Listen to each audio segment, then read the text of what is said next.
What's up, everybody? This is your boy Toddefunk, and this is JT Jester Speaks. Join us for the show. We'll be right back.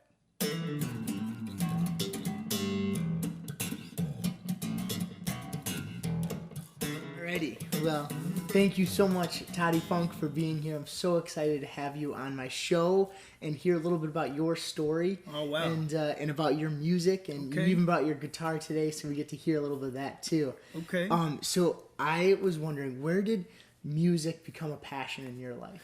Man, God, as early as I can remember, as a kid, I remember growing up and at my house, mom and dad's house, there was always Motown. We had the Temptations.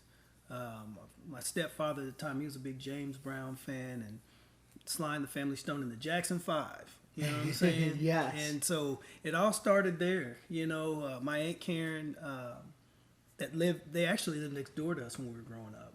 Our older cousin, who was like older brother, his mom was very eclectic. So she had everything from, James Taylor, Janis Ian, to, the Isley Brothers and Funkadelic and Bred in America.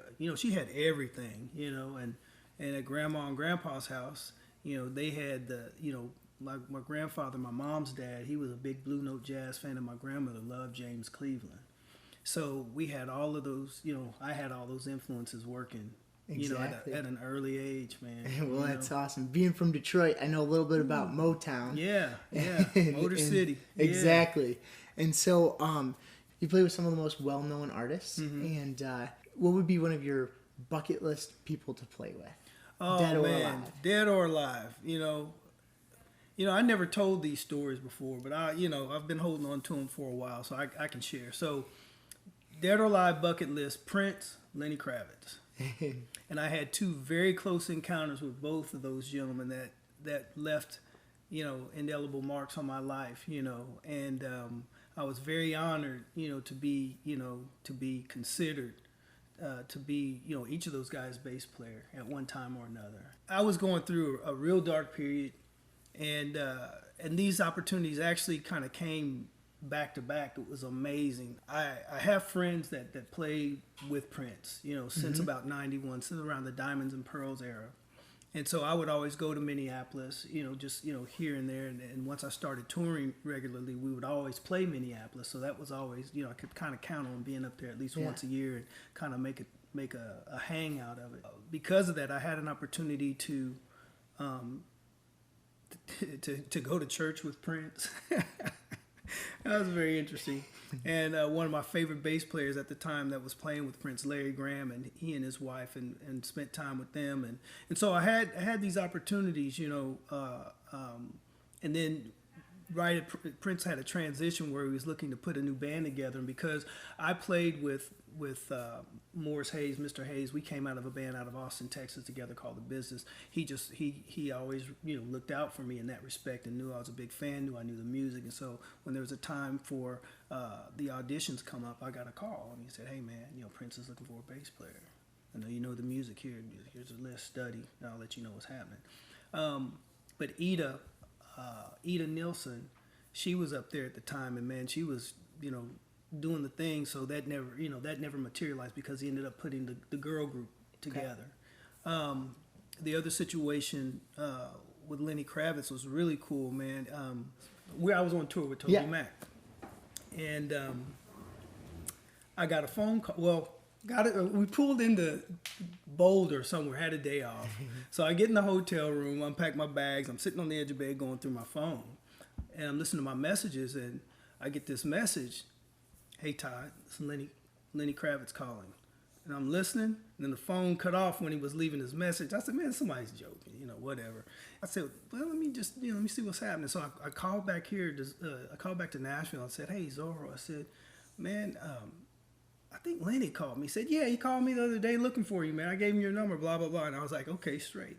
So it was really cool because, talking to Lenny, man, it was really, really cool. There was a vibe, and it felt like we knew each other.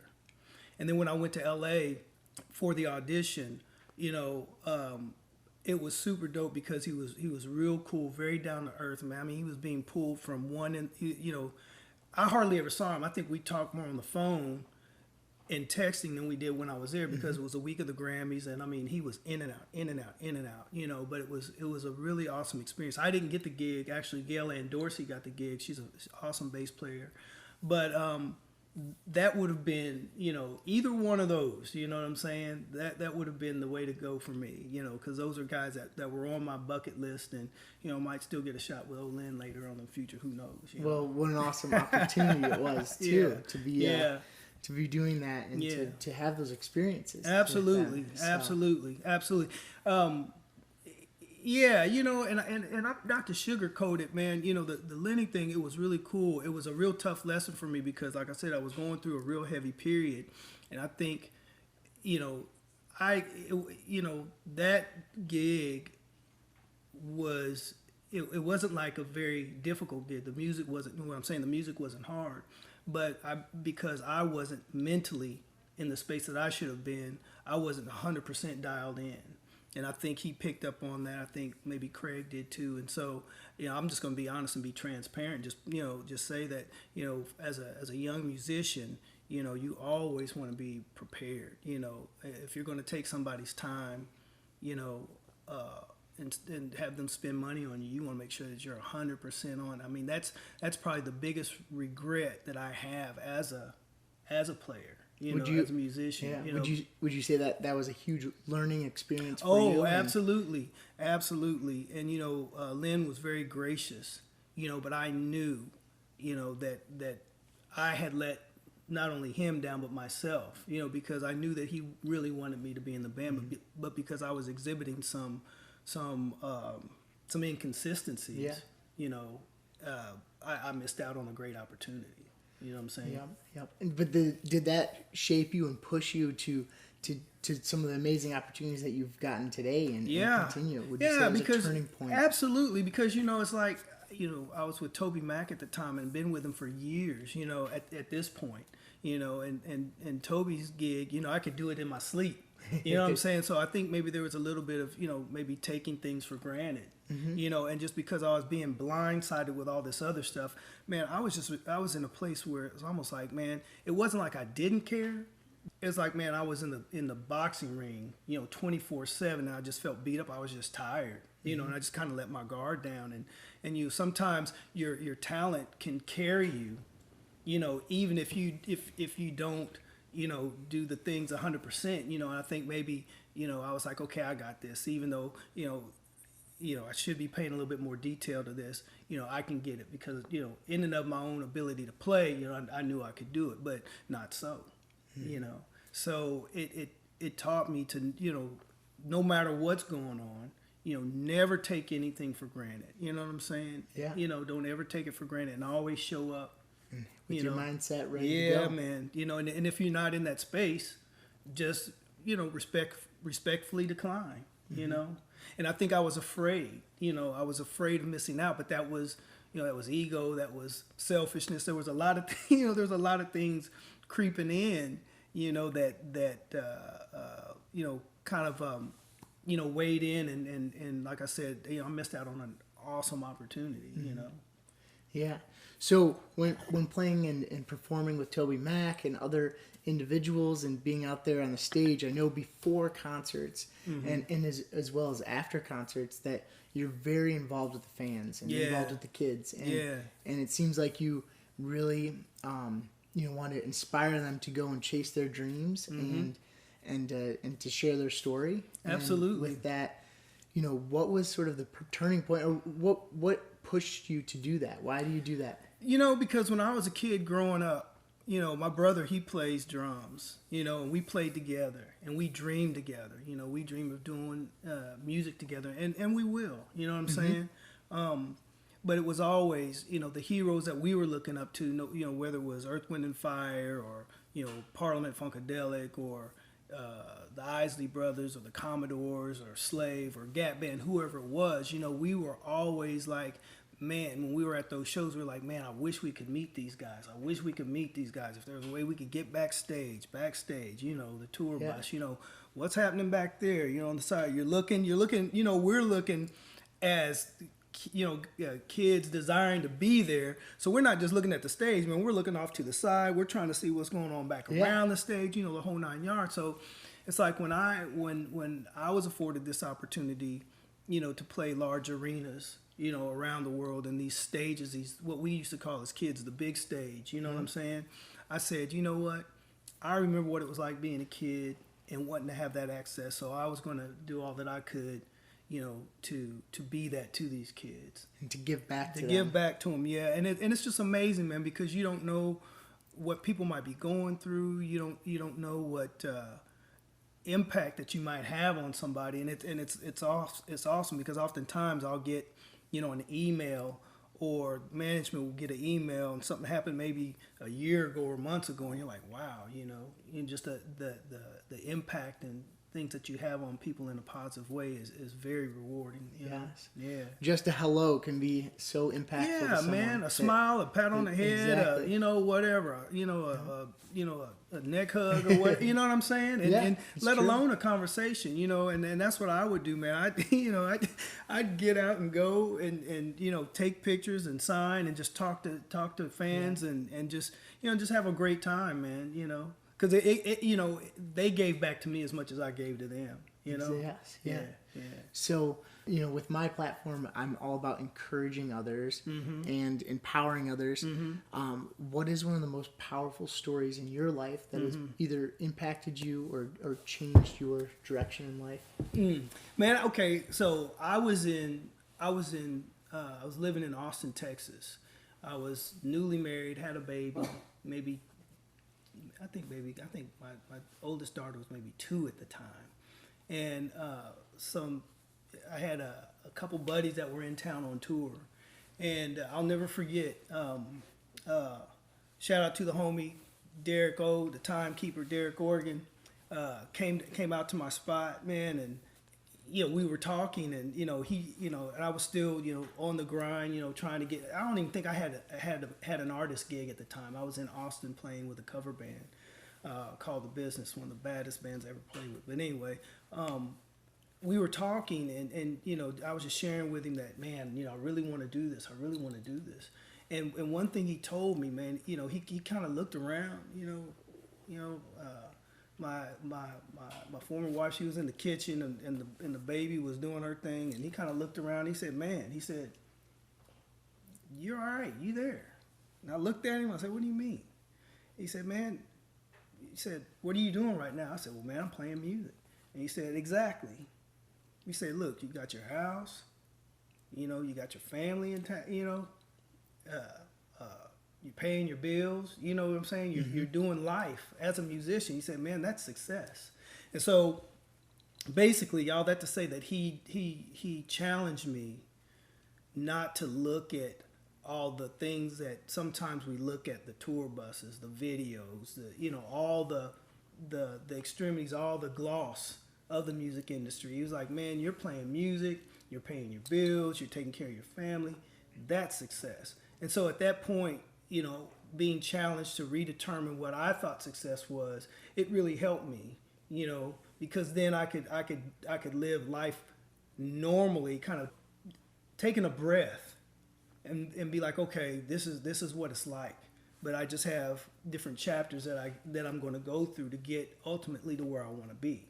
Exactly. So I didn't have to rush through it. I could enjoy it, but then always continue to strive for it. And I think that was huge, man, and it really helped me to kind of to get a focus. Yeah. I love that. I love how you said, with that first off, you're doing what you love, and you're with the people you love. Absolutely. And that's what was important and is important for all of us is to love what we're doing. So no doubt, man. Yeah. So there are such high tensions right now when it comes to racial and political things going on in our country. And with that, what are some ways that the church can help out with reconciling some of these things? Move out of the way. And by that, I mean, this is the first time I've ever said this publicly, but I think this is a good form to do it, and I think this is a good way to introduce this. But I'm no longer a Christian in the way that we understand Christianity. Okay, you feel me? I mean, I still believe in the Messiah. I still believe that he has a father. You know, I still believe he came to earth, the whole 9 yards. But we have been given a false version of the real story. As that continues to be uncovered, you know, I continue to find out who I am really, you know, because I don't identify as a black person, African American, colored, or any of those bywords that are given to our people every 10, 15 years or so. But what's going on right now is that through these Freudian slips, if you will, Deshaun Jackson tweeting the Hitler post about the blacks being the Jews, Nick Cannon doing the same thing. You know, that's what's going on in the world right now, is that the Most High is uncovering who his people are, biblically. You know, see, in Judeo-Christianity, evangelical Christianity that we probably all grew up with, we are looking at a people in Israel today who say they're the Jews, but the Messiah tells you that they're not the Jews in Revelation 2:9 and Revelation 3:9. Those are the pretended Jews who occupied after 70 AD. The Shemitic people, who are the Negroes, Shem's descendants, Noah's son, Shem, those are the Negroes. Those are the 12 tribes of Israel. Noah's son, Shem, is the progenitor of the 12 tribes of Israel, who are Shemitic people from Africa, Northeast Africa. They're black people, okay? So my family descends from the northern and southern kingdom. And see, it's interesting. So all of this is coming about. That's you know, Black Lives Matter. Yeah, you know, but you know, it's not just Black lives. It's like, you know, forever. You know, even Ice Cube. You know, Ice Cube. Right on. I mean, he said something. You know, he's saying something right now. He's got a plan for black people. You know, whereas, you know, Black Lives Matter, it's like all these other groups included. But no, you know, it's like, you guys, it's a bipartisan issue, and both parties need to focus on black people, the people who were enslaved here, built the whole world up, not just the United States, but built the whole world up and didn't see a penny. That's the issue, and that's what has to be reconciled. So what the church can do is really just, you know, tell the truth. You know, and that's what's going to happen. You know, these churches are going to have to forsake their 501c3 status so they can tell the truth and tell the truth. You know, you know, I mean, I could go on for days. I mean, the Bible was written by black people because they're all Israelites, every last one of them. The Bible says that the Messiah, the Savior, would spring out of Judah. Well, who's Judah? They're Israelites. Where do they come from? They came from Africa. They're not Africans. We're not Africans. They look like us, but we're not Africans. Those are Hamites. We're Israelites. Shem and Ham, there's a difference.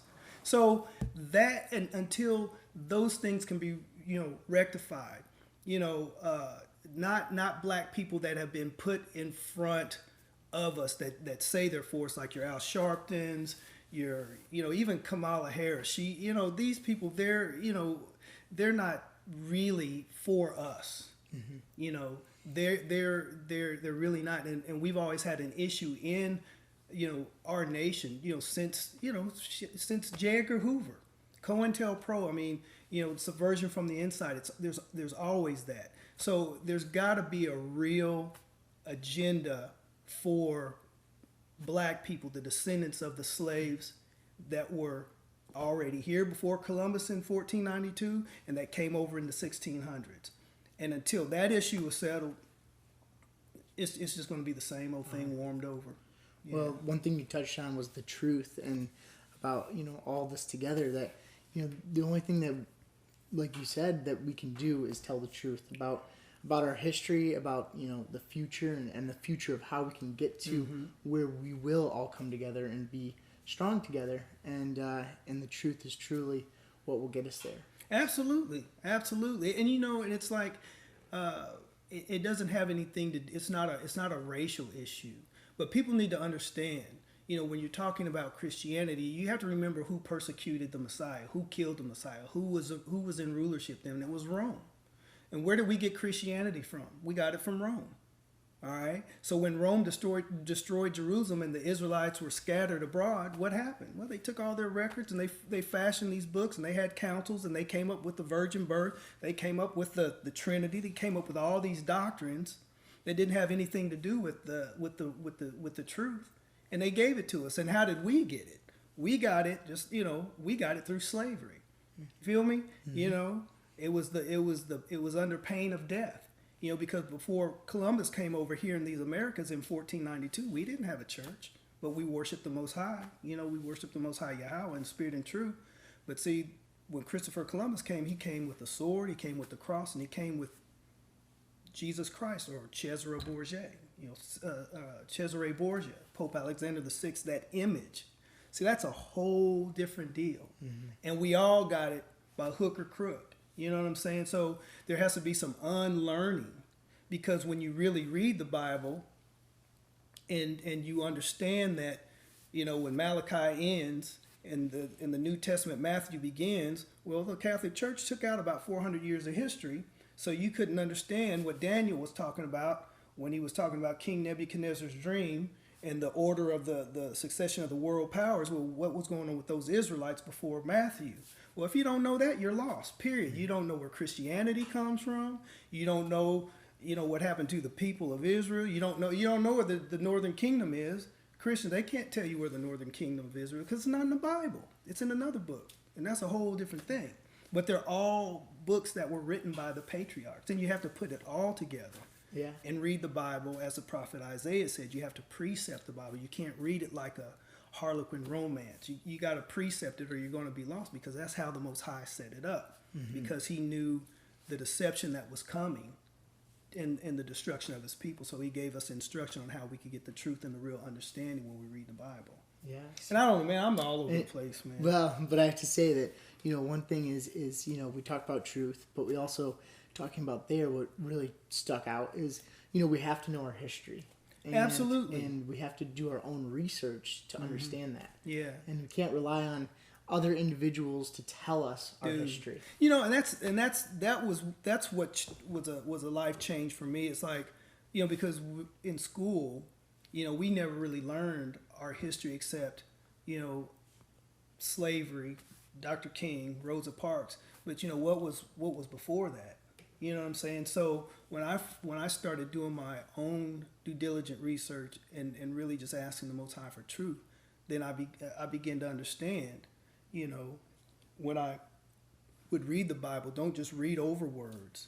Look at those words. What understand them. Yeah. What do these names mean? What's the etymology? Where are they from? And then when you do that, then it all of a sudden it starts opening up to you, because you're getting a true context.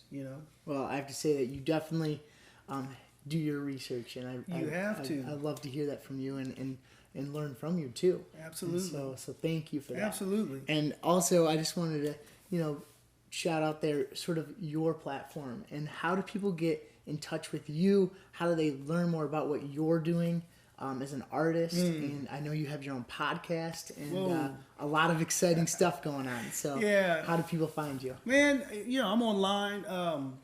The Toddefunk Show, that is a new podcast that I'm really excited about. That's something that came through the encouragement of my bandmates with Toby Mac and Diver City. And it's been awesome. I haven't done it perfectly, but I'm having a lot of fun doing it, and I'm interviewing some really amazing guests, and right now a lot of these artists and guests that I'm interviewing, are people that have impacted me personally. And as the podcast grows, and as it becomes more popular, I will, definitely look to reach outside of my sphere of influence. Mm-hmm. You know what I'm saying? Because I want it to be a podcast. I mean, the podcast not only showcases instrumentalists and artists, but also behind the scenes. Artist managers, lawyers, front of house, catering companies, the whole nine. Anything that has to do with music. Covers the whole industry. Absolutely, the whole industry. And so that's the Toddefunk Show. Toddefunk Show on Instagram is just it's the TODDEFUNK show, and then I'm on Instagram as Toddefunk. Facebook. The .com is Toddefunk. You know, everything Awesome. Toddefunk. Toddefunk. Yeah. Well, thank you, Toddefunk, so much for spending this time with us and telling, your stories, as well as telling sharing your knowledge with us too. And we really appreciate it, and the listeners appreciate it. So thank you for your time. Well, thank you. Thank you for having me. Thank you.